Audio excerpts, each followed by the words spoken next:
Two things with that. In some municipalities, the economic development portfolio is entirely under the chamber, and the city has the chamber do economic development for them. And the reason being is that we're in a position sometimes to provide things and get things that the city can't. So we're certainly open to that discussion. Whether or not the city wants to continue to keep it in-house, that's up to them, but certainly we're open to that discussion. I think the CEO, as he does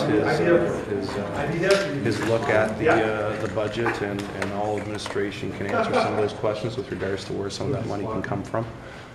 Certainly, years ago we had an economic development commission here that was quite large, and if that's the priority of council and the mayor going forward is economic growth and jobs, the chamber certainly agrees with that. We just believe that maybe more resources, more funding may need to be put into that, and as they do the review of the budget, going forward, we think certainly that is an area that could use additional help. It's unusual sometimes for the chamber president to wade into a political debate, but you're doing that with both feet. Well, typically the chamber waited till around March to do a presentation to council, and typically we do our presentation. We'd be thanked very much, and they would continue to do exactly what they've already planned to do. So we wanted to be upfront 2 weeks into the new year, and we don't want to just talk about budgets, but we want to talk about economic development. There's lots of stakeholders out there that just want to talk about budgets and those types of things. And as important that is, the community is getting a low property tax increase.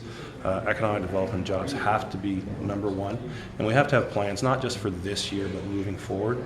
And the 15 points a day covers a wide variety of things, from taxes to reducing overtime to our support for the OHL, as well as expanded arenas, and looking at areas such as the waterfront that may need to be considered. Discussions have to take place, and we want to be front and center in that discussion. I don't think there's the underlying message is working together, and I think the city and community leaders would support the positions we're taking on a lot of things, because it is about working together. A lot of these things that we talked about, the city has already passed and implemented, such as the Steve Omischel Field, the casinos, the OHL team. So we're just looking to help them grow that and get even better. So there's going to be times we disagree. There's going to be areas that they feel we need to concentrate on, and maybe our members and our executive don't. So, but that discussion will be respectful. I've been disappointed with some of the discussions at council, to be frank with you. Which ones? I think when some of the discussions get personal, when there seems to be some real animosity existing from members, I don't think that serves the community well. I have taken stands throughout my chamber life on a variety of issues, but I've stayed respectful through it and managed to stay friends and colleagues with everyone concerned. And I think that's the type of leadership that the community wants, and I think that's the type of leadership that the chamber will provide going forward. On the fire department, the chamber doesn't want to see volunteer firefighters. What happens though if the city goes down to 2 departments from 3? Well, again, those are city decisions. I mean, our take on it was the original fire budget that was tabled was 5.91% increase. Those days are over. They're simply not affordable from the taxpayers. So, we basically challenged the chiefs and the unions and council and the city to work together to bring these down. And then, like I said, there seems to be a spirit of cooperation out there. I think the community understands we need tax relief. And I think even the fire and police understand we need tax relief. How we accomplish that, whether it's looking at the amount of stations, the amount of overtime, administration, those are tough decisions that will have to be made by all the people concerned. Our point of view was emergency service is important. I think we have a great fire and police department here, a local fire and police department.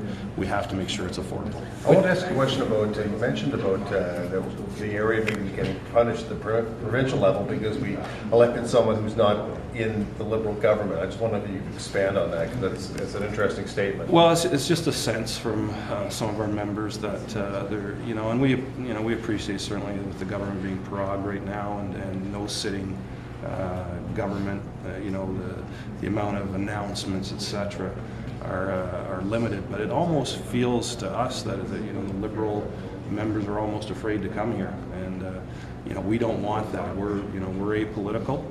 We will back certain policies of all three levels of government and certain policies of all parties. But we need to, be able to have that discussion with people, whether they're Liberals, Conservatives, whatever it might be. So, all I was saying is there seems to be certainly a feeling out there that, we need to be a little bit more inclusive with all concerned, that, the Chamber of Commerce supports development and supports our community and our members, and we'll work with any government that does that. You talked about potential new carriers maybe to the airport. I know that there are some missed opportunities with regards to entertainment industry, new movies coming in, simply because they can't land, they can't get the flights out of North Bay. Are you in discussion with that with the city? That is our understanding, that there is carriers that want to come in here, and there is discussions right now about landing fees and those type of things. And what I stated today is that we may need to be more accommodating with some of those things in the future, looking at the potential benefit to the community we can get from additional carriers here, and simply because we have a policy in place with regards to landing fees, whatever they may be, we may need to be more flexible in the future if we want that. I think the community would like those options, so I think it's up to certainly the city, the airport, and the chamber to look at those options.